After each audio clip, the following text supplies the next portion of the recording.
Welcome to another episode. My name is Bertrand. The purpose of my channel is to inspire you to become the best version of yourself, rebuild your confidence, because after a relationship, your confidence is definitely low. But here I'm going to be providing some type of clarity. Men usually play this game one of four ways. I'm sure there's more, but just for clarity purposes, we have Mr. Wallet, Mr. Bedroom, Mr. Friend, right? The guy that's willing to listen. And then we have Mr. Fix It. So today's video is a reaction video, and this one comes from Gilbert Arenas, a guy who I know had at least one NBA contract for $100 million.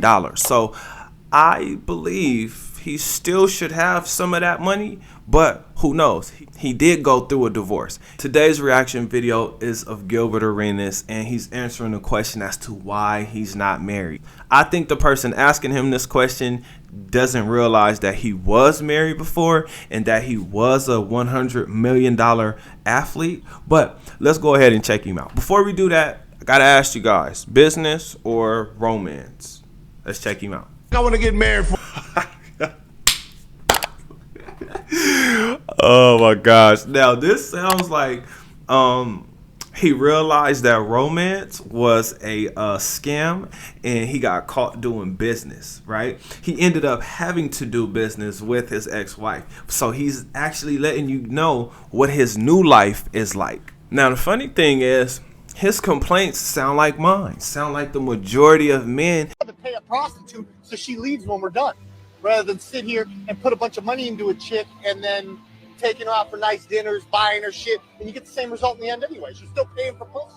That I have conversations with. We get tired of taking women out on expensive dinners and expensive dates because there's no end to it, right? The only end to it is that it doesn't end, meaning, okay, you did it today. Let's see if you can do it again tomorrow. In fact, let's see if you can do this 2 times a day, 3 times a day, right? So now you end up looking at your account and your budget and you're like, damn, all your money is going to food.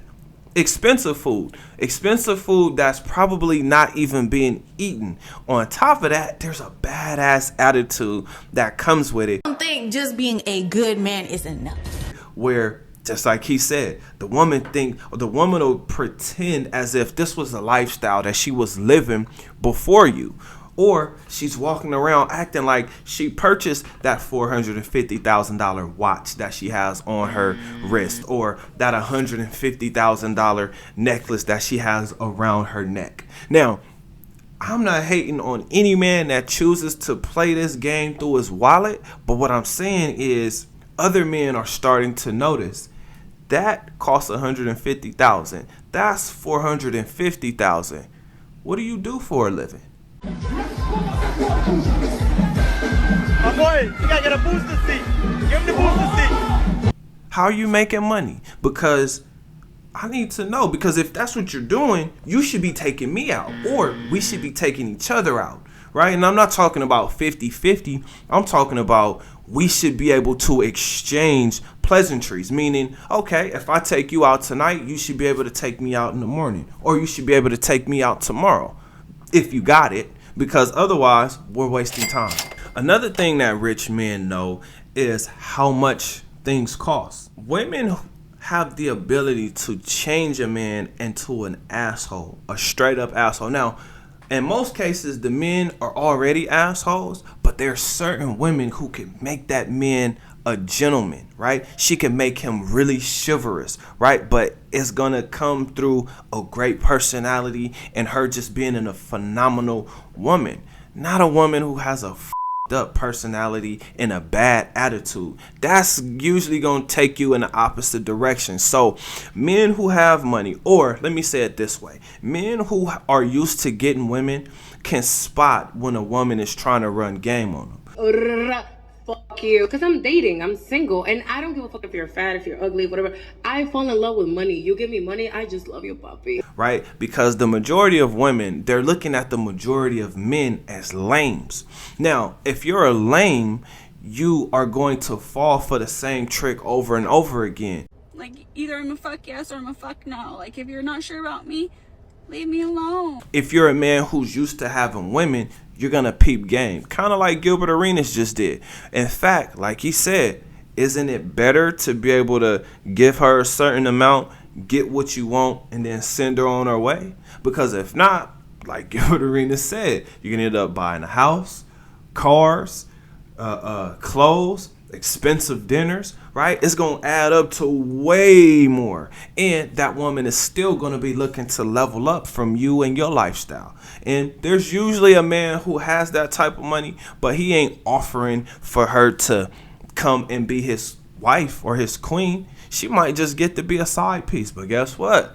That woman is not going to turn it down because the lifestyle is just too amazing. And she gets to really, really pretend like she's really doing it when she's not. And what I mean by that is she's not the one making the money. So this is why I tell men, you are going to have to reinvent yourself. Multiple streams of income. Find something that you can do passionately or something that you're passionate about. That way, when you do work, you are a much more happy worker or something of that nature. Next, you want to make sure that you exercise. This is great for your physical and your mental health. Next, adapt to dating, because the majority of women, they're looking for places where they can go and take pictures. They're not actually looking to get to know the man. In fact, they don't give a about the man. They only care about how much he's willing to spend or give them. They don't care about how much he has in his bank account. They only care to know that so that they can try to figure out how much they can get from that man. So I want to make this clear. You're not having multiple streams of income to give that to one woman, unless that's the decision that you make. But I'm not here to tell you what to do with your Johnson. I'm just here to give you clarity and give you some understanding. The majority of women, and I'm not saying all women, but the majority of women nowadays are not interested in you. They're interested in what you can provide for them, meaning the lifestyle. This is why I tell you, enjoy the hookup culture, because I feel like there's some type of change that's really about to happen. And I don't think it's going to be something that's going to be very favorable to either person, because they say it's much easier to conquer people when they're divided. And right now, we're definitely divided. I mean, think about it. This man right here, Gilbert Arenas, he's a rich man. He's rich. Why is he saying the same thing that I'm saying? It's cheaper to deal with her in a completely different way than it is for you to actually get to know her and do all those types of things. Why are we all saying the same thing? Because we're all experiencing the same thing. Because women have a silent competition going on. So once again, fellas, enjoy the hookup culture. Within this hookup culture, you have situationships, friends with benefits, flings, and you also have vacation bay. So be strategic in how you choose these women. Also, make sure that you have some type of clarity so you can see what's going on. I do have a question for you guys. Do you agree with him? Are you guys experiencing some of the same type of things? Are you experiencing some of the same frustrations that he is? Comment under this video. Keep this in mind. When you watch these videos, you're becoming a new you, a better you. You 2.0. Other than that, I'll see you guys on the next one. Peace.